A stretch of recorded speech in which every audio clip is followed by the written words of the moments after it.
Thân chào cả nhà, không nên xem chùa đâu đó. Nhớ đăng ký, like, comment để ủng hộ team nha. Nửa đêm tôi bị đánh thức bởi tiếng động lục lọi đồ đạc. Có trộm vào phòng, nhưng tôi không dám mở mắt. Bởi vì tôi nhớ lại một tin tức, cư dân làm ồn đã bị đâm chết. Tôi chỉ có thể tiếp tục giả vờ ngủ, cho đến khi tiếng động hoàn toàn biến mất. Lúc đó tôi mới thở phào nhẹ nhõm, nhưng lúc này lại vang lên một câu nói bên tai tôi. Tôi đã biết là bạn chưa ngủ. Tôi lạnh sống lưng.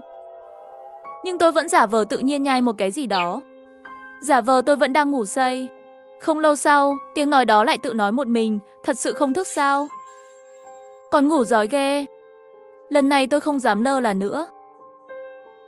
May mà ngoài cửa có người khẽ lên tiếng. Người đứng bên giường cũng đứng dậy. Vì tôi cảm nhận được sự chuyển động của không khí. Hóa ra là có hai người gây án. Tôi nghe thấy tiếng cửa phòng bị đóng lại nhẹ nhàng. Lúc đó tôi mới dám lén mở mắt. Trộm của thật không còn trong phòng nữa. Nhưng họ vẫn ở trong phòng khách. Tôi nghe thấy ngoài kia có tiếng động nhẹ. Phòng tôi là một căn hộ chung 3 phòng. Không biết các bạn cùng phòng khác có bị hại không? Nhưng tôi không có thời gian nghĩ nhiều. Tôi nhanh chóng sờ đến điện thoại trên đầu giường. Mặc dù không thể gọi điện thoại, nhưng tôi nhanh chóng soạn tin nhắn. Gửi đến số 12110 báo cảnh sát. Sau đó tôi để điện thoại chế độ im lặng, giấu điện thoại trong chăn và tiếp tục giả vờ ngủ. Lúc đó tôi nghĩ, họ sẽ lấy đồ xong rồi đi thôi. Nhưng không ngờ, chỉ một lát sau, cửa phòng lại bị mở nhẹ nhàng. Tim tôi bắt đầu đập mạnh. Tôi không hiểu, vừa rồi họ đã lục soát phòng tôi mà. Tại sao lại mở cửa? Không sợ làm tôi tỉnh sao? Cho đến khi tôi nghe thấy một giọng nói, thật sự không cần giết họ. Tim tôi đập nhanh hơn nữa. Tôi cũng nhận ra, có lẽ họ không chỉ đơn giản là trộm cắp. Trộm vào là vì tiền. Làm sao có thể nghĩ đến việc giết người? Tôi không nghe thấy những gì người ngoài nói. Nhưng cửa lại bị đóng lại. Tôi hơi bình tĩnh lại. Nhưng cũng không hiểu chuyện gì đang xảy ra. Họ đang cẩn thận lục lọi đồ trong phòng. Giống như trộm cắp. Không phải là để không đánh thức tôi sao? Nhưng họ lại rất y là nghi cân khi nghĩ có nên giết tôi không? Nếu đã quyết đoán như vậy, thì ngay lúc tôi chưa tỉnh họ có thể giết tôi chẳng phải tốt hơn sao? Tôi không thể hiểu được. Thấy họ không vào nữa, tôi lại lèn lấy điện thoại. Vì tôi nhớ có camera gia đình ở phòng khách. Tôi vội vàng mở xem. Và tôi bị sốc. Bạn cùng phòng Tiểu Trương đã chết. Và chết rất thảm khốc. Lúc đó cửa phòng của cậu ta mở rộng. Vì quá tối không thể quay được bên trong, nhưng có thể thấy trong phòng khách. Chân của Tiểu Trương và đầu cậu ta đặt ngay cạnh cửa. Dù ánh sáng rất yếu, nhưng tôi vẫn nhận ra khuôn mặt của Tiểu Trương. Đúng vậy, đầu và chân của cậu ta nằm cùng một mặt phẳng. Và kẻ trộm, kẻ giết người của thật có hai người. Một cao một thấp. Họ đội mũ và đeo khẩu trang, không thể nhìn rõ mặt. Lúc này họ vẫn đang cẩn thận lục lọi trong phòng khách. Tôi run rẩy cắt ra màn hình giám sát, mong muốn tìm người khác cứu giúp. Nhưng tôi phát hiện có tin nhắn mới trên WeChat. Tôi mở ra xem, thì thấy Tiểu Trương hỏi trong nhóm. Các bạn đang ở nhà chứ? Vẫn chưa ngủ sao? Có vẻ anh ấy chưa về nhà. Vậy thật may mắn. Tôi cảm thấy như tìm được cứu tinh, vội vàng gõ chữ gửi đi. Bạn có phát hiện có kẻ xâm nhập vào nhà không? Hãy dẫn cảnh sát đến cứu tôi. Nhưng Tiểu Trương trả lời lại khiến tôi lạnh hết cả người. Tôi đã biết bạn chưa ngủ. Lưng tôi lạnh toát. Hóa ra một trong hai tên trộm ngoài kia là Tiểu Trương sao? Nhưng không đúng, ít nhất người nói câu đó bên tai tôi chắc chắn không phải Tiểu Trương. Mặc dù camera không thể nhìn rõ khuôn mặt, nhưng tôi có thể nhận ra giọng nói của hắn. Và thời gian từng giây từng phút trôi qua, cửa phòng cũng vẫn không mở ra. Nếu Tiểu Trương là một trong những người ngoài kia, vậy thì hắn đã sớm phát hiện tôi giả vờ ngủ và vào rồi. Điều này chứng tỏ Tiểu Trương không phải là tên trộm. Nhưng dù vậy, hắn cũng có vấn đề. Chẳng hạn như việc hắn phớt lờ lời cầu cứu của tôi, thay vào đó lại nói ra câu đó. Tôi lập tức nhắn tin hỏi Tiểu Trương. Cậu đang nói gì vậy? Cậu có biết là tôi đang gặp nguy hiểm không? Hắn lại trả lời tôi biết có kẻ xâm nhập vào nhà. Tôi còn biết họ đang ăn cắp gì nữa. Tôi bị sốc, suy nghĩ kỹ lại. Quả thực có gì đó không ổn. Cửa chống trộm của chúng tôi rất chắc chắn. Mấy tên trộm bình thường khó mà vào mà không phát ra tiếng động. Hóa ra hai tên trộm ngoài kia là do người trong nhà thả vào. Nhưng Tiểu Trương làm vậy là có mục đích gì? Tôi tức giận gõ mấy tin nhắn trong nhóm. Cậu có bệnh à? Tiểu Trương bị giết rồi cậu không biết sao? Dù ngoài kia là ai, tôi đã báo cảnh sát rồi. Cậu cũng xong rồi. Chờ bị bắt chung đi. Tiểu Trương lại nói không. Tôi nói tôi biết họ vào ăn cắp gì. Không có nghĩa là tôi cùng bọn chúng. Tôi sững sờ, vội vã hỏi vậy là sao? Tiểu Trương không trả lời, mà lại hỏi tôi, cậu có nhớ không? Hàng xóm mới đối diện chúng ta vào nhà chưa? Tôi suy nghĩ một chút, đúng rồi, nhà đối diện thực sự có hai người mới chuyển đến. Nhưng tôi không quen họ, cũng chẳng để ý nhiều. Tôi lại hỏi thêm, tên trộm vào nhà là hai người đó. Vậy cậu nói biết họ muốn lấy đồ gì? Ý cậu là gì? Câu trả lời của Tiểu Trân khiến tôi hoàn toàn lạnh người. Chúng đang lấy đi ký ức của cậu. Câu nói này khiến tôi nhận ra, hắn chắc chắn là đang nói bừa. Đến lúc này, tôi không còn chút hy vọng nào về hắn nữa. Vì tôi đã gửi tin nhắn báo cảnh sát từ lâu, trên đó rõ ràng ghi địa chỉ của tôi. Cảnh sát chắc chắn sẽ đến ngay thôi. Nhưng tôi nhìn vào thời gian, thì nhận thấy đã trôi qua 10 phút rồi. Theo quy định, khi báo cảnh sát ở thành phố, họ yêu cầu phải đến nơi trong vòng 5 đến 10 phút. Vậy tại sao cảnh sát vẫn chưa đến? Tôi đột nhiên nhận ra, 12.110 vẫn chưa trả lời tin nhắn của tôi. Ngay cả khi báo tin nhắn, họ phải có phản hồi mới đúng. Tôi vội vàng mở hộp thư tin nhắn và gửi lại tin nhắn báo cảnh sát. Lần này họ trả lời ngay lập tức. Nhưng nội dung lại là: tôi biết bạn chưa ngủ. Tôi nổi hết da gà. Tôi nhìn chằm chằm vào tin nhắn này và nhìn vào số điện thoại phía trên. 12.110, không sai. Số điện thoại đúng rồi. Nhưng nội dung này thậm chí còn kỳ lạ hơn cả chuyện Tiểu Trân nói với tôi, rằng ngoài kia có hai tên trộm đang lấy đi ký ức của tôi. Tiếp theo, Tiểu Trân lại nói trong nhóm rằng cảnh sát sẽ không đến nữa. Đó là tin nhắn tôi đã trả lời cho cậu. Tôi ngẩn người, cảm giác như tôi đang nằm mơ. Sau đó, Tiểu Trân lại nhắn thêm câu tôi biết bạn chưa ngủ.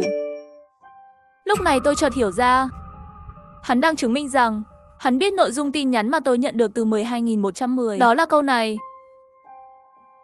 Tôi thực sự quá bối rối. Không thể kiềm chế được, tôi lại nhắn tin hỏi hắn. Cái này là sao vậy? Cậu làm thế nào được vậy? Tiểu Trân không giải thích thêm. Thay vì giải thích, hắn chỉ gửi hai tin nhắn đầy mệnh lệnh. Nghe lời tôi, đừng gửi ra ngoài, chắc chắn là không còn hy vọng giúp cậu rồi. Quan trọng là đừng để họ phát hiện cậu tỉnh dậy. Không thì cậu sẽ chết. Tôi thực sự bị sốc, hoàn toàn không hiểu chuyện gì đang xảy ra. Nhưng tin nhắn từ 12.110 làm tôi cảm thấy câu chuyện này không chỉ đơn giản là một vụ trộm. Đúng lúc đó, tôi lại nghe thấy tiếng bước chân. Tôi vội vàng cất điện thoại và tiếp tục giả vờ ngủ. Tôi nghe thấy cửa phòng được mở từ từ. Họ đã vào. Cùng lúc đó, tôi cũng nghe thấy tiếng nói, thật sự không cần giết họ sao? Tiếng bước chân càng lúc càng gần. Tôi không thể làm gì khác ngoài việc siết chặt ngón chân. May mắn là họ đã bắt đầu bất đồng. Bởi vì tôi nghe thấy một tiếng nói khác nói, đừng vội. Để tôi xem hắn thật sự vẫn đang ngủ. Không tỉnh dậy thì sao lại tìm không ra chứ? Chúng ta đã tìm hết rồi. Ra ngoài tìm thêm đi, giết hắn cũng phiền. Phải làm lại từ đầu. Đúng vậy. Vậy thì tìm thêm lần nữa đi. Chưa tìm được thì giết hắn. Khi tiếng nói dần nhỏ đi, cửa lại được đóng lại. Tôi hoảng loạn vô cùng. Nếu không nghĩ ra cách gì nữa, tôi sẽ chết thật mất thôi. Nhưng tôi cũng càng thêm bối rối. Từ cuộc trò chuyện giữa hai tên trộm, tôi có thể biết họ thực sự đang tìm một thứ gì đó. Và thứ này, con phải tìm khi tôi đang ngủ. Điều này đã rất kỳ lạ. Càng kỳ lạ hơn là nếu không tìm ra trước khi tôi tỉnh dậy, cách giải quyết của chúng là giết tôi. Vì nếu chúng táo tợn như vậy và còn dính líu đến một vật nào đó ở đây, tại sao không đánh thức tôi và hỏi thẳng tôi? Chỉ cần không giết tôi, thứ gì tôi cũng có thể đưa. Nhưng những gì chúng nói dường như có nghĩa là phát hiện tôi tỉnh dậy thì nhất định phải giết tôi. Đầy mâu thuẫn trong logic này, khiến tôi hoàn toàn không hiểu gì. Cuối cùng, tôi lại lấy điện thoại hỏi Tiểu Trân, rốt cuộc bọn chúng muốn ăn cắp cái gì? Tại sao lại phải làm khi tôi đang ngủ? Trân trả lời là ký ức của bạn. Sau đó cậu ta còn giải thích thêm, chỉ khi bạn ngủ say, chúng mới có thể đánh cắp ký ức. Nếu bạn tỉnh dậy, có ý thức thì sẽ không lấy được. Tôi thực sự bị bối rối bởi theo logic kỳ lạ này. Thật sự hợp lý sao? Nhưng vấn đề là, ký ức của con người không phải là vật phẩm, làm sao có thể giấu trong nhà và bị ăn cắp được? Tôi ngẩn người một lúc rồi mới gõ tin nhắn hỏi Trân. Tôi bị ma ám à? Trân lại giải thích không phải. Nhưng dù giải thích thì cậu cũng sẽ không tin. Tuy nhiên chỉ cần cậu làm một việc thì sẽ hiểu thôi. Tôi cảm thấy thắc mắc. Anh ta còn chưa bắt đầu giải thích, sao lại khẳng định giải thích rồi tôi cũng không tin? Dĩ nhiên tôi quan tâm nhất là việc gì? Anh ta bảo lấy tai nghe Bluetooth trong ba lô của tôi. Điều kiện là không được phát ra bất kỳ tiếng động nào. Sẽ có thứ ngăn cản cậu. Nhưng cậu sẽ thành công. Tôi không khỏi rùng mình. Điều này không dễ dàng chút nào. Ba lô của tôi để trên bàn học. Tôi ít nhất phải xuống giường đi vài bước mới tới được. Nhưng xuống giường sợ phát ra tiếng động. Nhưng tôi cũng không còn cách nào khác. Nếu cứ nằm yên, cảm giác như đang chờ chết. Tôi chỉ có thể từng chút một nhấc chăn lên, cẩn thận đặt đôi chân xuống sàn, đứng dậy đi từng bước. Mỗi bước đi như trên băng mỏng. Cuối cùng tôi cũng tới bàn học. Tôi sờ thấy ba lô, mở khóa kéo. Lẽ ra ba lô của tôi phải trống rỗng. Nhưng lúc này, bên trong đột nhiên xuất hiện một cái đầu. Nó quay mặt về phía tôi, tóc rối bù, trên mặt đầy vết sẹo.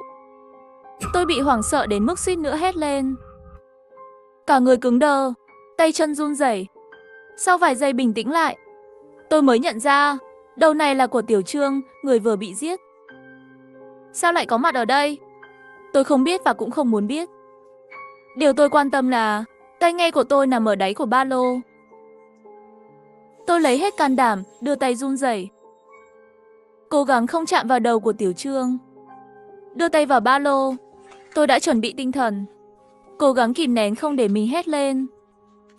Cố gắng không cử động lung tung, nếu không thì tôi đã phát ra tiếng động rồi. Sau vài giây nữa, tôi nhận ra, đầu của Tiểu Trương không có tính tấn công với tôi. Nó chỉ mở to mắt, nhìn chằm chằm vào tôi mà thôi.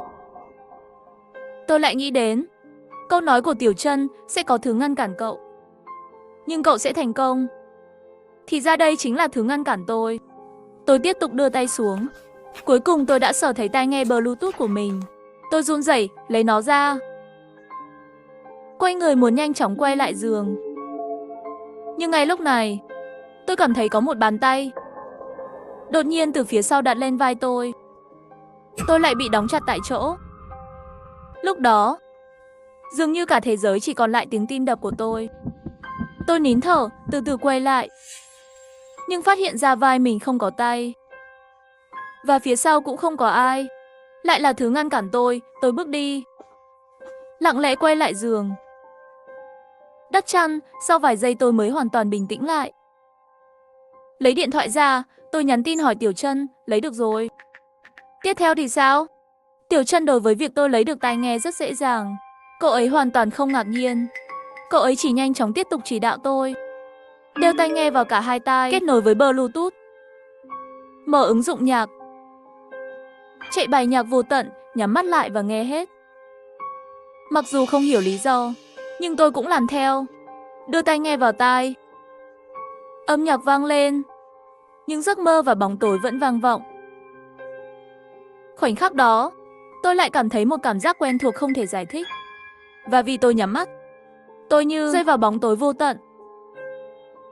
Đột nhiên, âm thanh vang lên bên tai tôi biết bạn chưa ngủ. Tôi hoảng sợ mở mắt ngay lập tức và nhận ra tôi lại ở trong một căn phòng trắng.